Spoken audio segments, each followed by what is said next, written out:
Radio Kantipur, radio राष्ट्रको। आगामी आर्थिक वर्षका लागि 16 खर्ब 47 अर्ब 57 करोडको बजेट सार्वजनिक। चौतर्फी दबाव तथा सुझाव र संविधानको मर्म विपरीत चुनावी सरकारद्वारा मतदाता प्रभावित पार्ने गरी वितरण र छुटै छुट। कोरोना रोकथाम लगायत स्वास्थ्यको पूर्वाधारलाई जोड दिँदै कुल बजेटको झण्डै 7% स्वास्थ्य क्षेत्रमा। सामुदायिक विद्यालयमा 2 वर्षभित्र इन्टरनेट सुविधा पुर्याउने लक्ष्यसहित शिक्षा क्षेत्रमा अधिकांश विगतकै कार्यक्रमलाई निरन्तरता। कोरोना महामारीबाट प्रभावित उद्योगी व्यवसायीलाई सरकारले 90% सम्म आयकर छुट दिने। विद्युतीय सवारी साधनको आयातमा लाग्दै आएको भन्सार दरमा कटौती। पूर्वाधारमा नयाँ प्राथमिकता सुरुङ मार्गलाई। बेलायत र भारतको मिश्रण सहितको कोरोना भाइरसको नयाँ भेरिएन्ट भियतनाममा भेटियो। द्रुत गतिमा र हावा मार्फत समेत फैलन सक्ने आशंका। र अन्तर्राष्ट्रिय मैत्रीपूर्ण खेलमा नेपाल इराकसँग 6-2 गोल अन्तरले पराजित। डेब्यू खेलमै मनिष डाङ्गीको गोल। नमस्कार, कान्तिपुर डायरीका साथमा साथी दिवा र म प्रतीक्षा। समाचार अब विस्तारमा। चौतर्फी दबाव तथा सुझाव र संविधानको मर्म विपरीत चुनावी सरकारले मतदाता प्रभावित पार्ने गरी अध्यादेशबाट बजेट ल्याएको छ।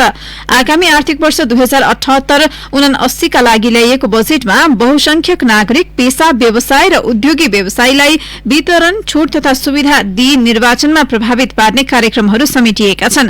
मन्त्री परिषदको सिफारिशमा राष्ट्रपति विद्यादेवी भण्डारीले हिजो अध्यादेश जारी गरेपछि अर्थमन्त्री विष्णु पौडेलले आगामी बजेट सार्वजनिक गर्नुभएको हो। बजेटको आकार उल्लेख्य वृद्धि गर्दै 16 खर्ब 47 अर्ब 57 करोड़ रुपैयाँ पुर्याइएको छ। राजस्वबाट 10 खर्ब 24 अर्ब 90 करोड़ रुपैयाँ संकलन हुने अनुमान छ। यसबाट अपुग रकम जुटाउन सार्वजनिक ऋणकै सहारा लिने भएको छ। अर्थात 3 खर्ब 9 अर्ब 29 करोड़ रुपैयाँ वैदेशिक ऋण र 2 खर्ब 50 अर्ब रुपैयाँ आन्तरिक ऋणबाट जुटाइनेछ। बाँकी 63 अर्ब 37 करोड़ रुपैयाँ विदेशी दात्री निकायले अनुदानका रूपमा उपलब्ध गराउने अनुमान सरकारले गरेको छ। संविधान र विगतको अभ्यास अनुसार बजेट आगामी साउन 1 गतेबाट लागू हुने भए पनि कतिपय छुट र सुविधा यसै महिनादेखि कार्यान्वयन हुने गरी घोषणा गरिएका छन्। त्यसको उदाहरण हो खानेपानी महसुलमा छुट। नेपाल खानेपानी संस्थान, काठमाडौँ उपत्यका खानेपानी लिमिटेड र स्थानीय तहले गार्हस्थ उपभोक्तालाई वितरण गर्ने गरी 20,000 लिटरसम्मको खानेपानी महसुल यसै महिनादेखि छुट दिने बजेट वक्तव्यमा उल्लेख छ। कोरोना रोकथाम र नियन्त्रणका लागि जारी निषेधाज्ञा अवधिभर खाद्य व्यवस्था तथा व्यापार र खसाल ट्रेडिङ कम्पनीबाट बिक्री हुने चामल, पिठो, दाल, नुन, खानेतेल, चिनी तथा खाना पकाउने ग्यासको बिक्री मूल्यमा 20% छुट दिने घोषणा गरिएको छ। अर्थमन्त्री पौडेलले भन्नुभयो, निषेधाज्ञा अवधिभर घरायसी तथा साना विद्युत उपभोक्ता मध्ये मासिक 20 युनिटसम्म खपत गर्नेलाई 100%, मासिक 150 युनिटसम्म खपत गर्नेलाई 50% र 250 युनिटसम्म खपत गर्नेलाई 30% महसुल र उद्योगहरूलाई विद्युत डिमाण्ड शुल्क छुट दिने भएको छ। संविधानले संसदका दुवै सदनमा जेठ 15 गते बजेट पेश गर्ने, असार मसान्त अगावै पास गर्ने र साउन 1 गतेदेखि कार्यान्वयनमा लैजाने व्यवस्था गरेको छ। अध्यादेशबाट बजेट ल्याएको सरकारले आर्थिक वर्ष शुरू हुनु अगावै छुट तथा सुविधा दिएर नौलो अभ्यास शुरू गरेको छ। यो सम्भावना देखाउँदै अर्थविद, पूर्व प्रशासक, योजनाविद, पूर्व अर्थमन्त्री र निर्वाचन आयोगका पूर्व प्रमुख आयुक्तहरूले अध्यादेशबाट बजेट ल्याउन नहुने, ल्याए कामचलाउ हुनुपर्ने, मतदाता प्रभावित पार्ने कार्यक्रम समावेश गर्न नहुने धारणा राख्दै खबरदारी गरेका थिए। त्यसलाई पूर्णतः बेवास्ता गर्दै झन बढी लोकप्रिय कार्यक्रम समावेश भएको बजेट आएको छ। सरकारले नसुने पनि खबरदारी भने गरिरहने निर्वाचन आयोगका पूर्व प्रमुख आयुक्त नीलकण्ठ उप्रेतीले बताउनुभयो।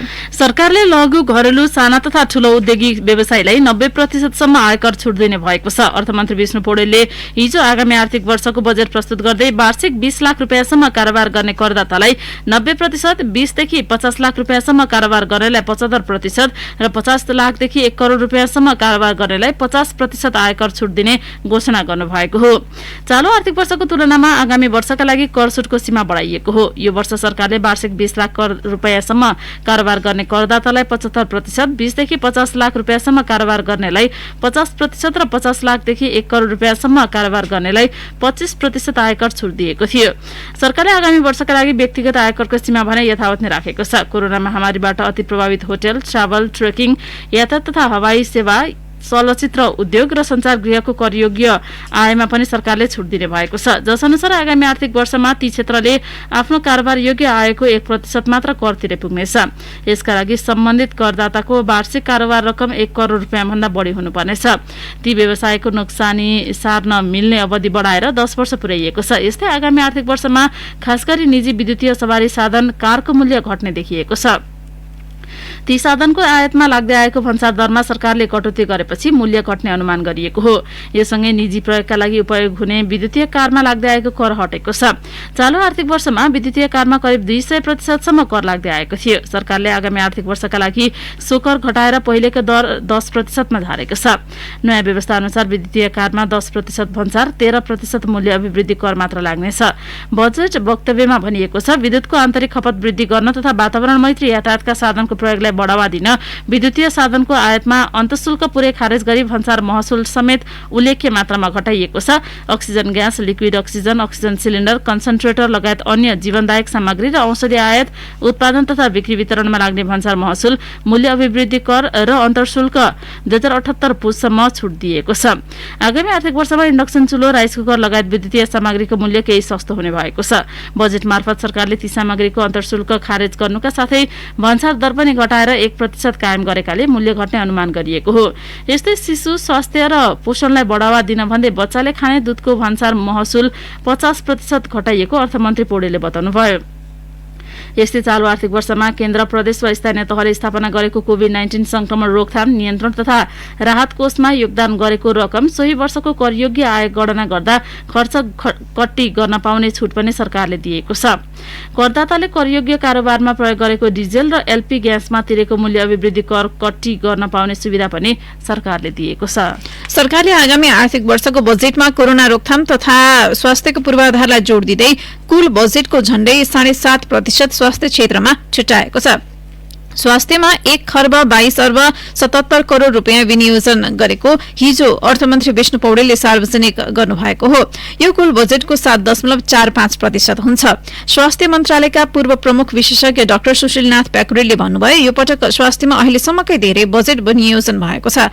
विगतमा पनि बजेट कार्यान्वयन नहुने समस्या छ, विनियोजन भए अनुसार कार्यान्वयन भइदिए हुन्थ्यो। 2074-75 मा स्वास्थ्यमा बजेट 3.65% मात्रै थियो।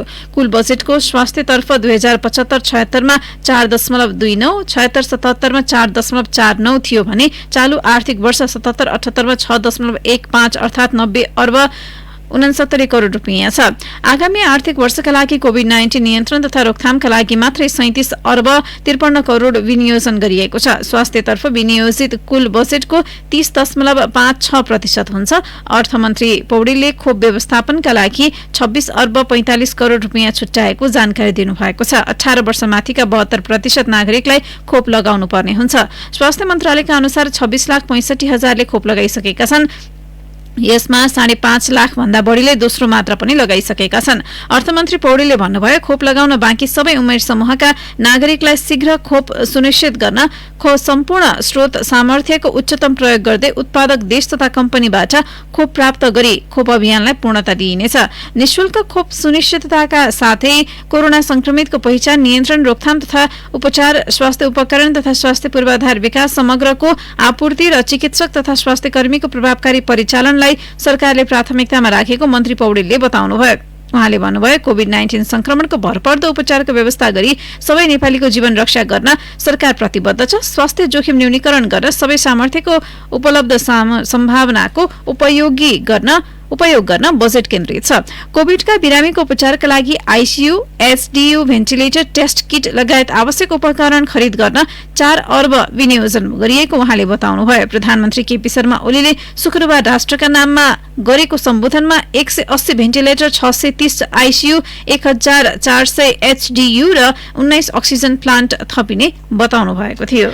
सामुदायिक विद्यालयमा 2 वर्षभित्र इन्टरनेट सुविधा पुर्याउने लक्ष्यसहित सरकारले शिक्षा क्षेत्रमा अधिकांश विगतकै कार्यक्रमलाई निरन्तरता दिँदै बजेट प्रस्तुत गरेको छ। आर्थिक वर्ष 2067-68 को बजेट भाषणमा तत्कालीन अर्थमन्त्री सुरेन्द्र पाण्डेले प्रत्येक विद्यालयमा इन्टरनेट सुविधा पुर्याउने बताउनु भएको थियो। 10 वर्षपछिको बजेटमा हिजो अर्थमन्त्री विष्णु पौडेलले पनि 2 वर्षभित्रै सबै सामुदायिक विद्यालयमा इन्टरनेट पुर्याउने घोषणा गर्नुभयो। उहाँले 60% विद्यालयमा त यही वर्ष इन्टरनेट जडान गरिसक्ने दावी समेत गर्नुभएको छ। सरकारकै तथ्याङ्क अनुसार हालसम्म देशभरका 27,000 सामुदायिक विद्यालयमध्ये 11,000 विद्यालयमा मात्रै कम्प्युटर पुगेको छ। 1,000 विद्यालयमा मात्रै आईसीटी ल्याब स्थापना गरिएको छ। इन्टरनेटको पहुँच नहुँदा कोरोना महामारीका बेला वैकल्पिक सिकाइ प्रभावकारी हुन सकेको छैन। यस्तोमा सरकारले चर्चाका लागि घोषणा गर्ने यस्ता कार्यक्रम प्रभावकारी हुन नसक्ने शिक्षा मन्त्रालयका अधिकारीहरू बताउँछन्। वैकल्पिक सिकाइका लागि 1 अर्ब 20 करोड बजेट छुट्याइएको छ। अर्थमन्त्री पौडेलले नेपाल टेलिभिजनबाट शैक्षिक च्यानल सञ्चालन गर्ने व्यवस्था गरिएको बताउनुभयो। 16 वर्षभन्दा माथिका विद्यार्थीलाई एक थान ल्यापटप किन्न 80,000 रुपियाँसम्म 1% ब्याज दरमा ऋण दिने सरकारले घोषणा गरेको छ। सो ऋण 2 वर्षमा भुक्तानी गर्नुपर्नेछ। समग्रमा शिक्षा तथा विज्ञान प्रविधि क्षेत्रका लागि 1 खर्ब 80 अर्ब 4 करोड रुपियाँ विनियोजन गरिएको छ। विद्युतीय सवारीमा लाग्दै आएको अन्तशुल्क खारेज गर्दै सरकारले आगामी 10 वर्षभित्र साना सवारीलाई विद्युत सवारीले विस्थापित गर्ने घोषणा गरेको छ। आगामी आर्थिक वर्षको बजेट प्रस्तुत गर्दै अर्थमन्त्री विष्णु पौडेलले विद्युतीय सवारी साधनमा लाग्ने अन्तशुल्क खारेज गरेको घोषणा गर्नुभयो। उहाँले भन्नुभयो, विद्युतको आन्तरिक खपत वृद्धि गर्न तथा वातावरण मैत्री यातायात साधनको प्रयोगलाई बढ़ावा दिन विद्युतीय सवारी साधनको आयातमा अन्तशुल्क पूरै खारेज गरी भन्सार महसुल समेत उल्लेख्य मात्रामा घटाएको छु। अघिल्लो वर्षको बजेटमा तत्कालीन अर्थमन्त्री युवराज खतिवड़ाले विद्युत सवारी साधनको क्षमता अनुसार 80% सम्म अन्तशुल्क लाग्ने नीति कार्यान्वयनमा ल्याउनु भएको थियो। अर्थमन्त्री विष्णु पौडेलले हिजो बजेट भाषणका क्रममा नागढुङ्गा सिस्ने खोला सुरुङ मार्ग निर्माण थालिएसँगै देश सुरुङ युगमा प्रवेश गरेको बताउनु भएको छ। बजेटमा उहाँले धेरैतिर सुरुङ निर्माण र अध्ययनको काम थाल्ने भन्दै योजना अघि सार्नु भएको छ। केही वर्ष यता सुरुङको अध्ययन गर्न भन्दै बजेट विनियोजन गर्ने गरिए पनि अहिलेसम्म उत्साहजनक रूपमा निर्माणको काम अघि बढ्न सकेको छैन। नागढुङ्गा सिस्ने खोला सुरुङ पुरानै आयोजनाभित्र पर्छ। बजेट भाषणका क्रममा अर्थमन्त्री पौडेलले अब बन्ने सड़कमा सुरुङ प्रविधिको प्रयोगलाई महत्त्वका साथ अवलम्बन गरिने दावी समेत गर्नुभयो। नागढुङ्गा सिस्ने खोला सुरुङ मार्ग 2 वर्षभित्र सञ्चालनमा आउने र यसका लागि 9 अर्ब 85 करोड रुपियाँ बजेट विनियोजन गरिएको उहाँले बताउनुभयो। आगामी आर्थिक वर्ष सिद्धार्थ राजमार्गको सिद्धबाबा दोबान खण्ड, दोलखाको लामा बगर लाप्चे र धरान धनकुटा सडक खण्डको धरान लेउती सुरुङ मार्ग निर्माण सुरु गर्न बजेट व्यवस्था गरिएको उहाँले जानकारी दिनुभयो। काठमाडौँ कोटेश्वर खण्डको सवारी चाह व्यवस्थित गर्न तिनकुने जडीबुटी खण्डमा सुरुङ निर्माणका लागि 1 अर्ब 80 करोड रुपियाँ विनियोजन गरिएको छ। आगामी आर्थिक वर्षमा टोखा, छहरे, गुर्जु भन्ज्याङ, बेत्रावती, स्याफ्रुबेसी, खुरकोट चियाबारी र थानकोट चितलाङ सुरुङ मार्गको विस्तृत परियोजना प्रतिवेदन तयार गरी निर्माण प्रारम्भ गरिने अर्थमन्त्री पौडेलले जानकारी दिनुभयो। कान्तिपुर डायरीमा अब ब्रेकको पालो। ब्रेकपछि कान्तिपुर डायरीमा अब कान्तिपुर सविस्तार। कान्तिपुर सविस्तार। संविधान सभाको पहिलो बैठकले 2065 जेठ 15 गते मुलुकलाई संघीय लोकतान्त्रिक गणतन्त्रात्मक नेपाल घोषणा गरेको 13 वर्ष पूरा भएको छ। शाहवंशीय राज परम्पराको अन्त्यको घोषणा भएको दिनको सम्झनालाई प्रत्येक वर्ष जेठ 15 लाई गणतन्त्र दिवसका रूपमा मनाउँदै आएको छ। सशस्त्र विद्रोहमा रहेको तत्कालीन माओवादी संघको 12 बुँदे समझदारी र 2062-63 को जनआन्दोलनको जगमा स्थापित गणतन्त्र 14 वर्षमा प्रवेश गरे पनि मुलुक कठिन अवस्थाबाट टाढा रहन सकेको छैन। गणतन्त्रको महसुस जनजनले गर्ने गरी नेताले परिमार्जन गर्नुपर्ने आवश्यकता देखिन्छ। व्यवस्था परिवर्तनसँगै जनताले परिवर्तनका लागि नयाँ मार्ग खुलेको महसुस गरे पनि 1.5 दशकको अवधिमा गणतन्त्रको अनुभव सँगाल्न पाएनन्। संविधान सभाको 2 वटा चुनाव, स्थानीय, प्रदेश र संघीय संसदको चुनावको अनुभव बाहेक उनीहरूसँग कुनै नयाँ अनुभव छैन। गणतन्त्रको सबैभन्दा ठूलो उपलब्धि के हो त भन्ने प्रश्न आज पनि जनताले खोजिरहेका छन्। तत्कालीन राजनैतिक दल सहितको त्याग र बलिदानी तथा नेपाली जनताको साथबाट सिर्जित गणतन्त्रलाई संस्थागत गर्दै अगाडि बढ्नुको सट्टा राजनैतिक दलहरू अहिले एक अर्काको उछितो काट्नमै व्यस्त छन्। यो कुरा दाङका सनत घिमिरेलाई पटक्कै चित्त बुझेको छैन। गणतन्त्र ल्याउनकै लागि भनेर झन्डै 60 दिनभन्दा बढी नै जेल बसियो। तर अहिलेको यो सत्ताको लुछाचुरी देख्दाखेरि खास गणतन्त्र आए जस्तो देखियो। राष्ट्रपतिबाट नै संविधान उल्लङ्घन भइरहेको छ। यो हेर्दाखेरि त खास गणतन्त्र आए जस्तो हामीलाई लागेको छैन। के गर्नु, विडम्बना छ, नेताको कुर्सीमै लडाई भइरहेछ, खास जनताको लागि भनेर आएको जस्तो छैन। सिंहदरबारको भ्रष्टाचार चाहिँ गाउँसम्म आएको भान भइरहेको छ। खास अधिकार भ्रष्टाचार भन्दा पनि यहाँ त भ्रष्टाचार गाउँ तहसम्म आइपुग्यो। राजतन्त्र फाल्न एक ढिका भएका दलहरू प्राप्त उपलब्धिलाई संस्थागत गर्न र जनताद्वारा लेखिएको संघीय गणतन्त्रात्मक संविधान कार्यान्वयन गर्न अप्ठ्यारोमा परेको भान भएको छ काभ्रेका निराजन लुइटेललाई। व्यवस्था परिवर्तन भए पनि जनताले पूर्ण रूपमा स्वतन्त्रताको महसुस गर्न नपाएको उनी बताउँछन्। जनताहरूको पहुँचमा चाहिँ गणतन्त्रको प्रत्याभूत, लोकतन्त्रको प्रत्याभूत र जीविकाको चलाउने सवालमादेखि लिएर चाहिँ हिजो जुन प्रकारको चाहिँ राजसत्ताको ढुङ्गी थियो आज पनि त्यही नै छ। के फरक छ भने हिजो चाहिँ एउटा समूहले एउटा वर्गले मात्रै चाहिँ राज्य चलाउनु गएको थियो भने अहिले त छोटो राजाको रूपमा धेरै छोटो राजाहरू जन्मेर चाहिँ राज्य पनि भइरहेको छ।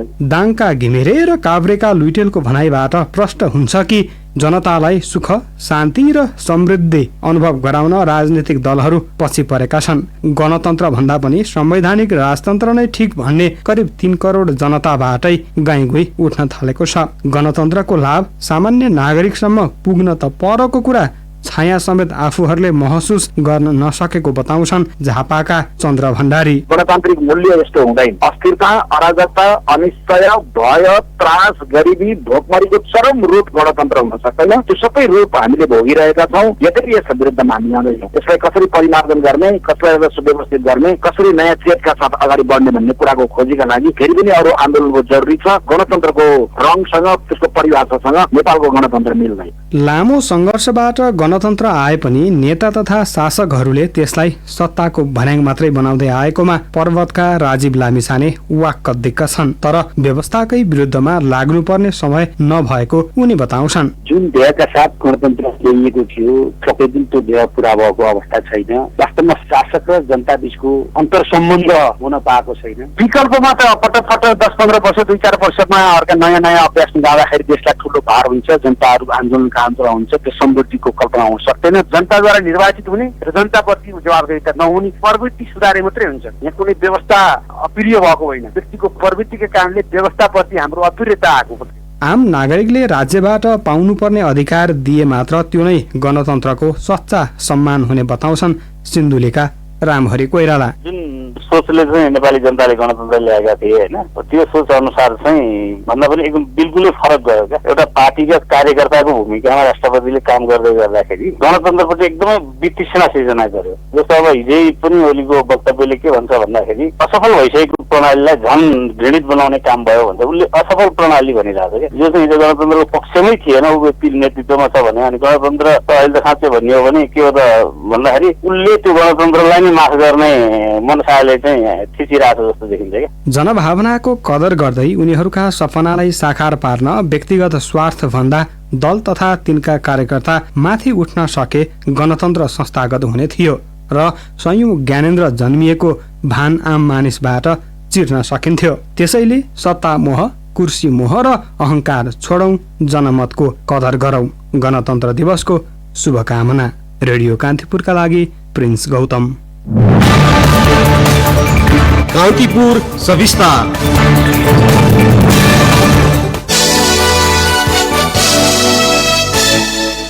कोभिडले थिलथिलो बनाएको पर्यटन क्षेत्रलाई उकास्न सरकारले नवीकरण शुल्क, आयकर, विद्युतको डिमान्ड शुल्क लगायत सहुलियतका कार्यक्रम ल्याएको छ।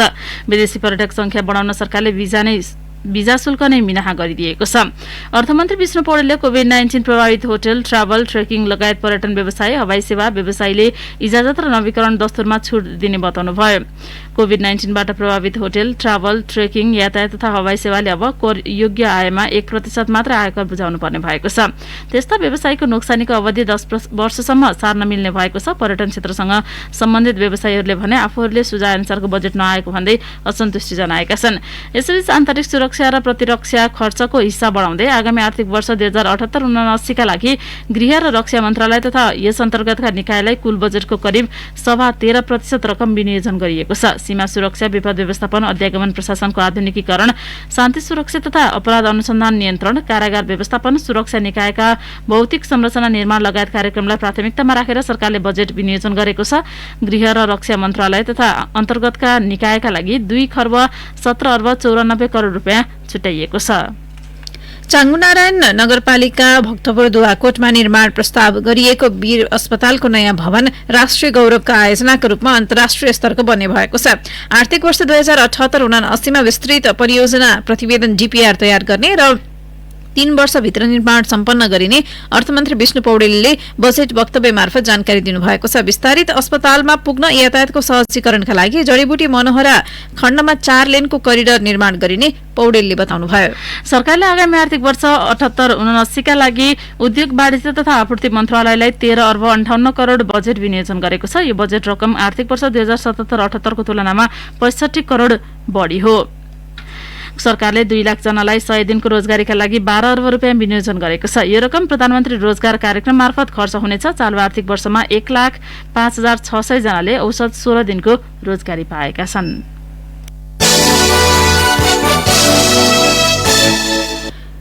पछिल्लो 24 घण्टामा 4,487 जनामा कोरोना संक्रमण पुष्टि भएको छ। सो अवधिमा 14,752 नमूना परीक्षण गरिएको थियो। स्वास्थ्य मन्त्रालयका अनुसार 6,080 जना निको भएका छन् भने संक्रमणबाट 116 जनाको मृत्यु भएको छ। हाल सक्रिय संक्रमित 1,11,509 जना छन्। राष्ट्रपति विद्यादेवी भण्डारीले खोप कूटनीतिलाई निरन्तरता दिँदै अमेरिकी राष्ट्रपति जो बाइडेनलाई पत्र पठाएर नेपाललाई कोरोना विरुद्धको खोप सहयोग गर्न अनुरोध गर्नुभएको छ। राष्ट्रपति भण्डारीद्वारा राष्ट्रपति बाइडेनलाई पठाएको पत्र अमेरिकाका लागि नेपाली राजदूत युवराज खतिवड़ाले अमेरिकी विदेश मन्त्रालयका वरिष्ठ सल्लाहकार इर्भिन मसिन्गालाई हिजो हस्तान्तरण गर्नुभयो। यसअघि जेठ 12 मा राष्ट्रपति भण्डारीले भारतका राष्ट्रपति रामनाथ कोविन्दलाई पत्रचार गर्दै नेपाललाई खोप सहयोग गर्न आग्रह गर्नुभएको थियो। त्यसको भोलिपल्ट चीनिया राष्ट्रपति सी जिनपिङसँग खोप खरिदमा सहजीकरण गरिदिन आग्रह गर्नुभएको थियो। जनता समाजवादी पार्टी जसपाका दुवै खेमाले पुनः 24 घण्टे पत्र काटेर एक अर्कालाई पार्टीबाट निष्कासन गर्ने प्रक्रिया अघि बढाएका छन्। अध्यक्ष महन्त ठाकुर सहित 4 नेताले 3 दिनभित्र स्पष्टीकरणको जवाफ नदिएपछि अर्का अध्यक्ष उपेन्द्र यादवले जवाफका लागि शनिबार पुनः 24 घण्टाको पत्र काटेका छन्। यादवको पत्र सार्वजनिक भए लगत्तै अर्का अध्यक्ष ठाकुरले पनि अध्यक्ष यादवलाई उस्तै बेहोराको 24 घण्टे पत्र पठाउनु भयो। दुवै पत्रमा एक अर्कालाई पार्टीबाट निष्कासन गर्ने बेहोरा उल्लेख गरिएको छ। कान्तिपुर डायरीमा पुनः ब्रेकको पालो। ब्रेकपछि कान्तिपुर डायरीमा अब आर्थिक प्रसंग। सरकारले कृषिको बजेट बढाए पनि प्राय पुरानै कार्यक्रमलाई निरन्तरता दिएको छ। आर्थिक वर्ष 2078-79 को बजेटमा कृषि तथा पशुपन्छीतर्फ 45 अर्ब 9 करोड रुपियाँ विनियोजन गरिएको अर्थमन्त्री विष्णु पौडेलले जानकारी दिनुभयो।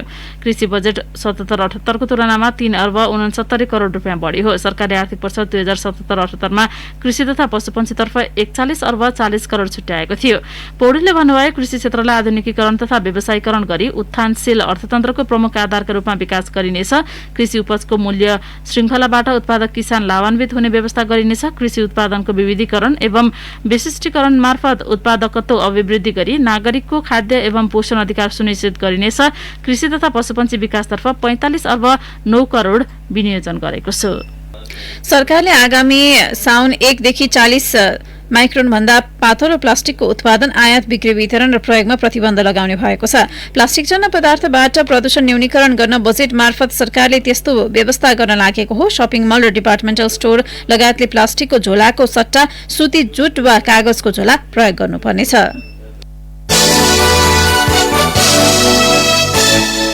अब एउटा अन्तर्राष्ट्रिय प्रसंग। कोभिड-19 को बेलायत र भारतको मिश्रण सहितको नयाँ भेरिएन्ट भियतनाममा फेला परेको छ।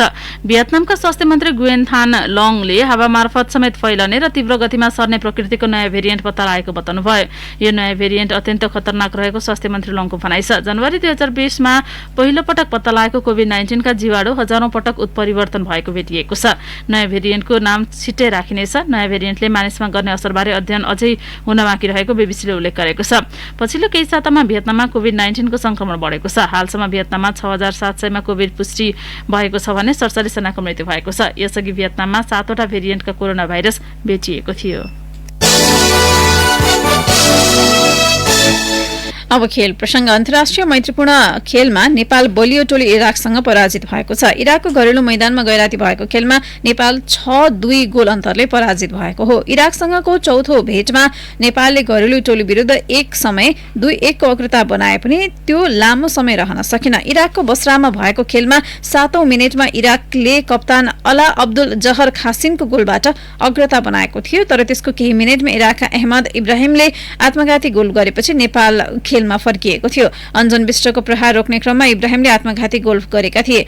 उन खेलको 30औं मिनेटमा मनिष डाङ्गीले गोल गर्दै नेपाललाई 2-1 को अग्रता दिलाएका थिए। मनिषले अन्तर्राष्ट्रिय फुटबलको डेब्यू खेलमै टोलीका लागि गोल गरेका हुन्। खेलको 35औं मिनेटमा मोहम्मद अब्दुल जरा ओबेदले इराकका लागि बराबरी गोल फर्काए। त्यस लगतै नेपाली डिफेन्सको कमजोरीको फाइदा उठाउँदै इराकका अयमन हुसेनले गोल गरे। त्यस्तै इराकका लागि 67औं मिनेटमा मोहम्मद अली अन्समारी र 75औं मिनेटमा खेलमा सज्जाद जसिमले गोल गरे। विश्वकप छनौटको तयारीमा रहेको फिफा वरियताको 171औं स्थानमा रहेको नेपाली फुटबल टिमले 103औं स्थानमा रहेको इराक विरुद्ध मैत्रीपूर्ण खेल खेलेको हो। त्यस्तै राष्ट्रिय टिमका नयाँ प्रशिक्षक अब्दुल्लाह अल मुताइरीको नेतृत्वमा नेपालले पहिलो पटक खेलेको हो।